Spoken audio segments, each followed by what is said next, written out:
Hello guys, चलो start करते हैं। Parts of speech. Group of words are used together in a specific manner to write और speak a sentences. किसी भी वाक्य को लिखने या बोलने के लिए शब्दों के समूह का प्रयोग किया जाता है। Every single word in A sentences is given a name, noun, pronoun, verb etc। वाक्यों में प्रयोग इन सभी शब्दों को कोई ना कोई नाम दिया गया है। नाउन, प्रोनाउन, वर्ब etc मतलब कि संज्ञा, सर्वनाम, क्रिया इत्यादि। To understand the sequence of words so that the sentences delivers the correct message. शब्दों के सही प्रयोग को समझने के लिए इसका उपयोग किया जाता है। These words are categorized in 8 categories which are called the parts of speech। मतलब कि इन वर्डों को 8 भागों में बांटा गया है। which are called the parts of speech मतलब इसे शब्द का भेद कहते हैं। ये वीडियो में आगे आता है parts of speech, जो कि 8 कैटेगरीज में इनको डिवाइड किया गया था। Noun, pronoun, verb, adjective, adverb, preposition, conjunction और इंटरजेक्शन, ये सारे पार्ट्स ऑफ स्पीच के भेद हैं। चलिए फर्स्ट पॉइंट आता है आपका noun definition. A noun is a naming word. It can be the name of thing, place, person, animal और फीलिंग।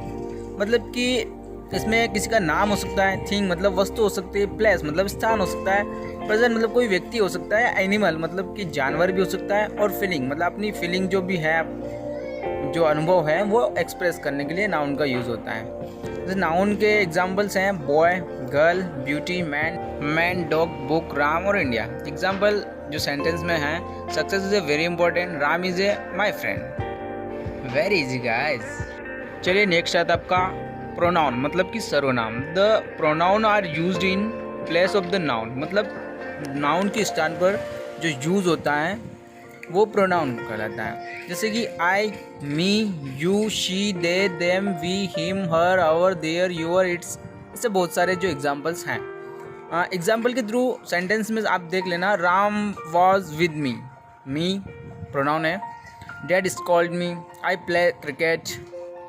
जैसा कि आपको सेंटेंस में समझ में आया होगा, first sentence Ram was with me मतलब कि विद मी अपन ने मी लिखा है, अपना मतलब अपना नाम ना लिखते हुए भी मी लिख सकते हैं, उसको प्रोनाउन कहते हैं। चलिए नेक्स्ट आता है आपका verb. Verb is that word or group of words in the sentences that specifies the action taken or the state of the subject. Verb एक ऐसा शब्द समूह है जिसमें किसी वस्तु और किसी व्यक्ति के बीच के द्वारा जो कार्य किया गया है उसको प्रकट करने के लिए वर्ब का यूज होता है। जैसे कि walk, run, play, am are, was, we and have, is it. Example से पहले अपन जान लेते हैं कि वर्ब 2 टाइप्स के होते हैं। फर्स्ट होती है एक्शन वर्ब और सेकंड होती है हेल्पिंग वर्ब।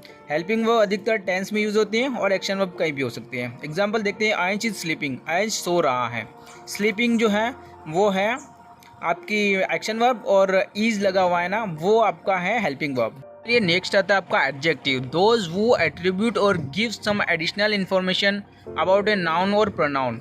मतलब कि नाउन और प्रोनाउन के बारे में जो एडिशनल इन्फॉर्मेशन देता है वो कौन देता है? एडजेक्टिव मतलब कि विशेषण। एडजेक्टिव किस टाइप में होता है? Fresh, lucky, tasty, thankful and foolish etc कुछ भी हो सकता है। एग्जाम्पल के थ्रू देखते हैं। Ram is brave. ब्रेव मतलब होता है बहादुर। राम की विशेषता कौन बता रहा है? एडजेक्टिव बता रहा है, मतलब वो एक बहादुर है। He is Ram who is elder than मतलब कि वह जो राम है वो मुझसे बड़ा है। चलिए नेक्स्ट पॉइंट आता है आपका adverb. Adverb is the part of speech that provide additional information about some verb, adjective और सम अदर एडवर्ब। एडवर्ब होता है fast, late, quality, very and slowly etc मतलब इत्यादि। उसके और भी एग्जाम्पल हो सकता है। एग्जाम्पल के थ्रू सेंटेंस में आप देखना चाहे तो राम रन्स फास्ट मतलब राम फास्ट दौड़ता है। आई स्टडी टिल लेट मतलब कि मैं देर तक पढ़ता हूँ। चलिए नेक्स्ट आता है आपका preposition. A preposition is a word that indicates the relationship between a noun and the other words of the sentences.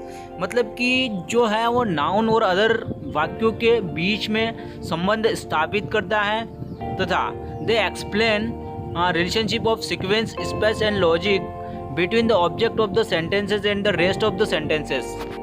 यह वाक्य के उद्देश्य तथा शेष वाक्य के अनुक्रम, स्थान और तर्क के संबंधों के मध्य की व्याख्या करते हैं।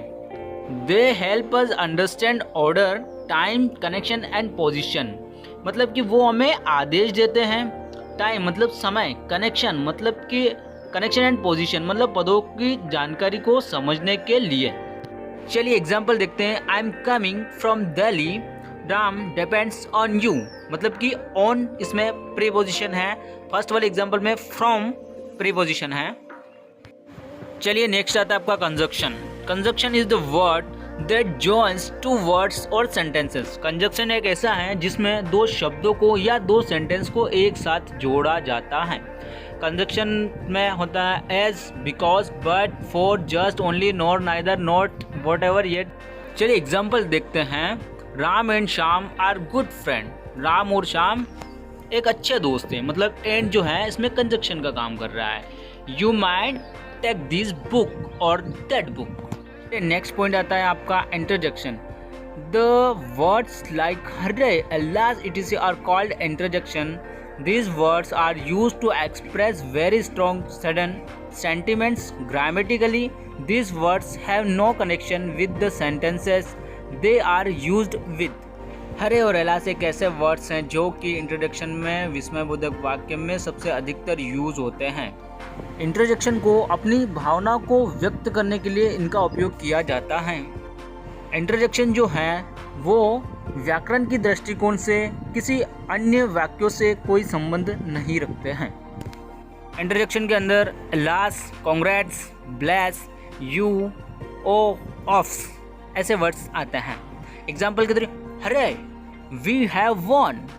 इस सेंटेंस में हरे का यूज़ अपनी खुशी व्यक्त करने के लिए किया गया है। लास, आई मिस हिम मतलब यह भी सैडनेस में यूज़ होता है। तो गाइज आज हमने पार्ट्स ऑफ स्पीच पूरा कंप्लीट कर लिया है। 8 कैटेगराइज को आपने एक्सप्लेन सहित समझ लिया है। तो हमारे साथ जुड़े रहिए। Development parts of knowledge DP के प्लीज़ लाइक, कमेंट, शेयर और चैनल को सब्सक्राइब करना मत भूलना गाइज। बेल आइकन को भी ऑन कर देना ताकि हमारी वीडियो सबसे पहले आपके पास पहुंच पाए। तो गाइज थैंक्स फॉर वॉचिंग। मिलते हैं अगले वीडियो।